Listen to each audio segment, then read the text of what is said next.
जय हिंद।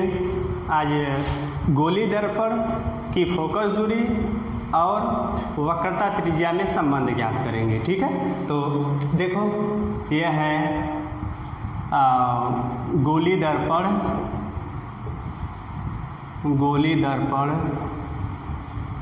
की फोकस दूरी और वक्रता त्रिज्या में संबंध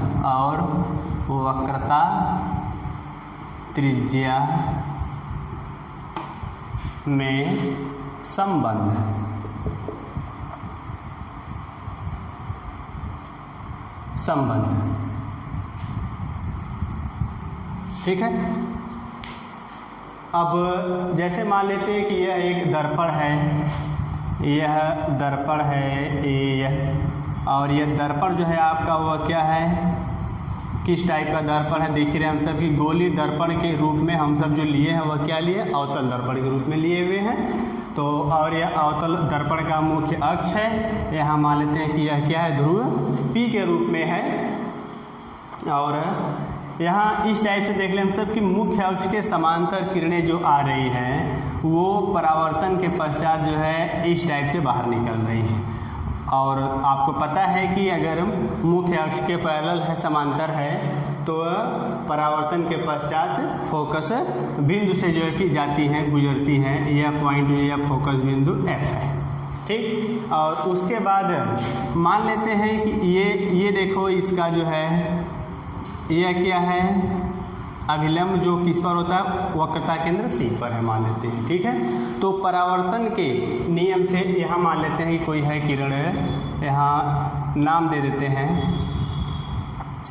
कि A मान लेते हैं, यह A है, और यहाँ मान लेते हैं कि यह M के रूप में है, और यहाँ M से इस पर अक्ष पर एक क्या करेंगे, अभिलंब जो है डाल देते हैं। यह मान लेते हैं MN के रूप में है अभिलंब। और हम सब इसमें ये भी देखेंगे कि दर्पण है, दर्पण से परावर्तन की प्रक्रिया हो रही है। तो परावर्तन के केस में क्या होता है कि आपतन कोण बराबर परावर्तन कोण, तो यहाँ पे CM जो है वह क्या है, अभिलंब है। तो यहाँ पे अभिलंब और आपतित किरण के बीच का कोण क्या होता है, आपको पता है, आपतन कोण I से दिखाते हैं, और उसके बाद परावर्तित किरण और अभिलंब के बीच का कोण जो है परावर्तन कोण R से दिखाते हैं। तो यह परावर्तन कोण क्या हो गया, यहाँ पे मान लेंगे यह R है।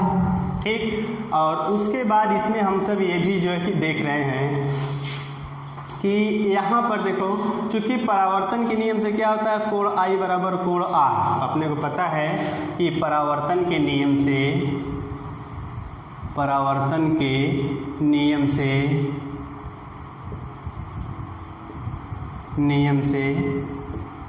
कोण I बराबर कोण R, और इसको मान लेते हैं बराबर थीटा। दोनों को मान लेते हैं, क्या मान लें, थीटा।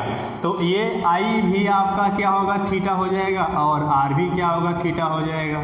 ठीक, अब उसके बाद हम सब देखो इसमें और क्या कर लें कि ये देखो यह एक कोण है, कोण AMC, और उसके बाद MCP या MCF ही ले लें। तो देखो यह कोण क्या, एकांतर कोण दिखाई दे रहा है, देख रहे हो, यह कोण बराबर ये कोण, और इसको हम सब मान लिए हैं थीटा, तो इसको भी मान लेंगे क्या होगा, थीटा, क्योंकि आपको पता है एकांतर कोण क्या होते हैं, आपस में बराबर होते हैं। तो यह हुआ कि कोण AMC इज इक्वल टू कोण MCP,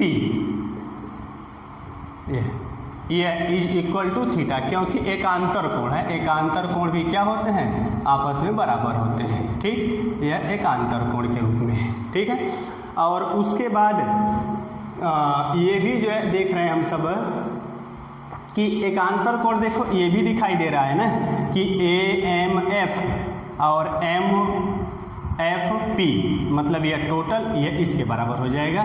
यानी यहाँ से ये जो है आपका देखो यह भी एकांतर कोण दिखाई दे रहा है, यह भी है ना। तो यह थीटा प्लस थीटा क्या होगा, 2 थीटा, तो ये भी क्या हो जाएगा, 2 थीटा के रूप में होगा। मतलब ये होगा आपका कि कोण AMF इज इक्वल टू, इसे पहले जोड़ दें, थीटा प्लस थीटा या ऐसे लिख दें कि I plus R equal to theta plus theta, यानी ये क्या मिलेगा 2 थीटा के रूप में मिलेगा। तो ए एम पी ये होगा कोण ए एम एफ, पी नहीं A M F is equal to कोण एम एफ पी, और ये भी आपका क्या मिलेगा यहाँ पे 2 थीटा के रूप में है, और यह भी क्या है एकांतर कोण से ही बराबर होगा, यह भी एकांतर कोण के रूप में है। ठीक, देख लिए हम सब इतना। और उसके बाद देखो एक बार ले लेते हैं कि समकोण त्रिभुज MNC से, ठीक है, यह होगा समकोण त्रिभुज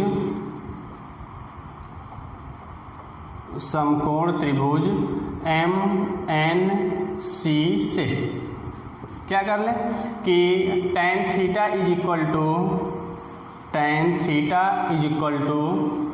MN अपान CN ये, ठीक। अब यहाँ हम सब अगर ऐसे कर लें कि अगर ये आपतित किरण जो है अक्ष के बहुत पास से चले तो ये थीटा क्या होगा अत्यल्प हो जाएगा। तो यहाँ ऐसे मान लेते हैं कि यदि थीटा अत्यल्प हो तो इसे हम सब ऐसे मान सकते हैं ना कि tan theta nearly equal to theta, tan theta nearly equal to theta. तो इसे जो है बोल देंगे हम सब कि theta is equal to MN upon CN, और ये CN तब जब ये थीटा अत्यल्प होगा ना तो यह n जो है नियरली इक्वल टू P, तो जहाँ पर CN बोलेंगे वहाँ पे CP बोलेंगे सीधे सीधे। तो ये होगा कि theta is equal to MN upon जहाँ CN है वहाँ पे क्या होगा CP हो जाएगा, CP, क्योंकि थीटा अत्यल्प है तो CN nearly equal to CP, इस प्रकार लिख सकते हैं हम सब बगल में, ठीक है। यह हो गया इक्वेशन नंबर, इसे मान लेते हैं फर्स्ट, ठीक। उसके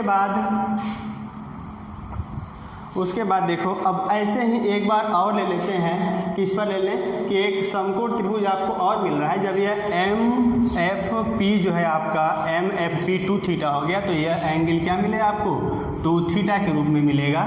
तो एक समकोण त्रिभुज देखो और आपका बन रहा है MNF से, तो यह होगा पुनः समकोण त्रिभुज MNF से। तो इसे क्या लिखेंगे tan 2 theta is equal to tan 2 theta is equal to ये होगा MN अपान FN, इसे लिखेंगे MN अपान FN, ठीक। और वही बात फिर है कि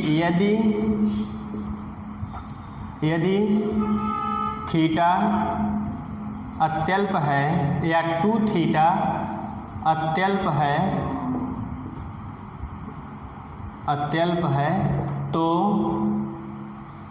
tan 2 theta nearly equal to 2 theta लिख सकते हैं इसे, ठीक है। तो ये आपका क्या प्राप्त होगा कि 2 थीटा इज इक्वल टू बोलेंगे MN अपान FN। अब जब अत्यल्प है तो फिर वही बात कि FN बराबर FP बोलेंगे, तो ये होगा FP, ये इसे मान लेंगे इक्वेशन नंबर 2। ये फर्स्ट है और ये सेकेंड है, ठीक है। तो अब हम सब क्या करें कि फर्स्ट और सेकेंड से थीटा का मान फर्स्ट से सेकेंड में रख देंगे, तो ये मिलेगा कि समीकरण 1 और 2 से, समीकरण 1 और 2 से। तो ये होगा 2 थीटा, मतलब 2 थीटा का मतलब यहाँ से लिखेंगे MN अपान CP, यह होगा MN upon CP is equal to, इसे क्या बोलेंगे MN अपान FP, ठीक है, MN अपान FP, ठीक।